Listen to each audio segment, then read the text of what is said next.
कभी सोचा है कि इंडिया में कानून कैसे बनता है? मतलब जब आप न्यूज में सुनते हैं लोकसभा ने एक बिल पास कर दिया, तो उसका मतलब क्या होता है एग्जैक्टली? सबसे पहले हर कानून की शुरुआत होती है एक बिल से, यानी एक प्रपोजल से या सजेशन से, जो या तो सरकार लाती है या कोई member of parliament individual introduce करता है पार्लियामेंट में। ये बिल पहली बार या तो लोकसभा में आता है या राज्यसभा में, एक्सेप्ट फॉर मनी बिल जो सिर्फ लोकसभा में ही इंट्रोड्यूस हो सकता है। जब बिल हाउस में आता है तो उस पे होती है डिस्कशंस, डिबेट्स और डिटेल्स में एनालिसिस की जाती है। डिस्कशन के बाद होती है वोटिंग। अगर मेजॉरिटी सपोर्ट मिल जाता है तो बिल पास हो जाता है और चला जाता है दूसरे हाउस में, जहां फिर से वही प्रोसेस होता है। जब दोनों हाउसेस से बिल पास हो जाता है तो उसके बाद जाता है राष्ट्रपति के पास।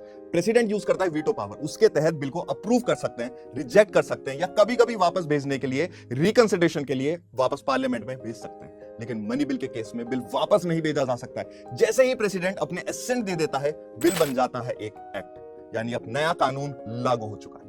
लेकिन हर बार बिल सिंपल नहीं होता है। अगर कॉन्स्टिट्यूशन अमेंड करना हो तो स्पेशल मेजॉरिटी चाहिए रहती है दोनों हाउसेस में, और अगर पार्लियामेंट कभी कोई ऐसा लॉ बना दे जो कॉन्स्टिट्यूशन के बेसिक स्ट्रक्चर को तोड़ता है तो सुप्रीम कोर्ट उसे अनकॉन्स्टिट्यूशनल डिक्लेयर कर सकता है। तो अगली बार जब आप सुनो बिल पास हो गया है तो समझ जाना कि उसके पीछे एक फुल डेमोक्रेटिक प्रोसेस है, जहां आपका इलेक्टेड एमपी, पार्लियामेंट और प्रेसिडेंट सब मिलकर आपके फ्यूचर के लिए डिसीजंस ले रहे हैं। क्योंकि डेमोक्रेसी में लॉ मेकिंग सिर्फ पावर नहीं, एक रिस्पॉन्सिबिलिटी है। प्रेसिडेंट की वीटो पावर कौन से आर्टिकल में आती है, कमेंट सेक्शन में जरूर बताएं।